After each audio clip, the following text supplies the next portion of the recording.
ఈ తరం ఓటర్లను తమ వైపు తిప్పుకునేందుకు రాజకీయ పార్టీలు పోటీ పడుతున్నాయి. ఎన్నికలను శాసించే స్థాయిలో జెన్జీ ఓటర్లు ఉండడం, వారు ఇంటిల్లిపాదిని ప్రభావితం చేస్తుండడం వంటి అంశాలను లెక్కలోకి తీసుకుని అస్త్రశస్త్రాలను రెడీ చేస్తున్నాయి. అసెంబ్లీ ఎన్నికలకు ఇంకా 2.5 ఏళ్ల టైం ఉన్నప్పటికీ ఇప్పటి నుంచే జెన్జీ యువతకు గాలం వేసేందుకు ప్రయత్నిస్తున్నాయి.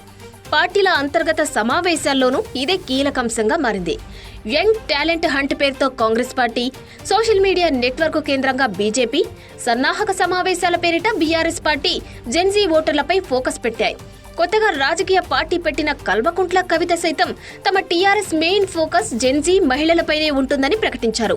12 ఏళ్లకు ముందు తెలంగాణ ఉద్యమం ప్రధాన ఎజెండాగా ఉంటే 2028 ఎన్నికల్లో యూత్ అజెండా నిర్ణయాత్మకం కానుంది. అంతర్గత సమావేశాల్లో కూడా వారి గురించే చర్చలు. రాష్ట్రంలో 80 లక్షలకు పైగా జెన్జీ ఓటర్లు ఉన్నారు. పేరెంట్స్, చుట్టుపక్కల వాళ్లను ఇన్ఫ్లుయెన్స్ చేసే సత్తా వాళ్లది.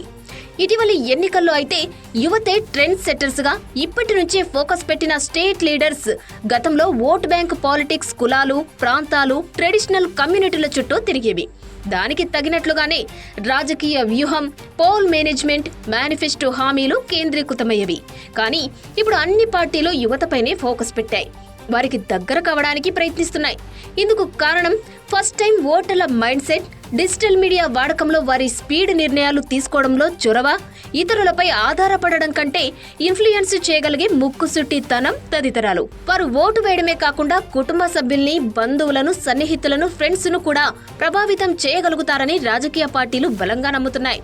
స్పెషల్ యాక్షన్ ప్లాన్ 1997-2012 మధ్య పుట్టిన వారు జెన్జీ కేటగిరీ. ప్రస్తుతం రాష్ట్రంలో ఈ కేటగిరీ జనాభా దాదాపు 1 కోటి. అందులో ఓటు హక్కు కలిగిన వాళ్లు 80 లక్షలు. ఈ ఓటర్ల సంఖ్య వచ్చే అసెంబ్లీ ఎన్నికల నాటికి మరింత పెరగనుంది. దీంతో ప్రధాన పార్టీలు వారిని ఆకర్షించేందుకు స్పెషల్ యాక్షన్ ప్లాన్ ని సిద్ధం చేసుకుంటున్నాయి.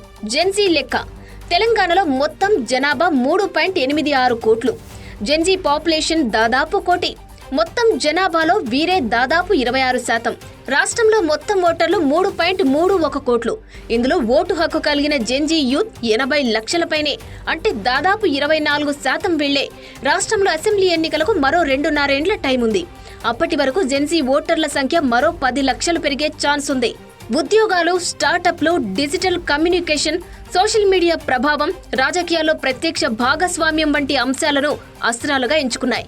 ఓటు బ్యాంకును బలోపేతం చేసుకునే ప్రయత్నాలు ప్రారంభించాయి.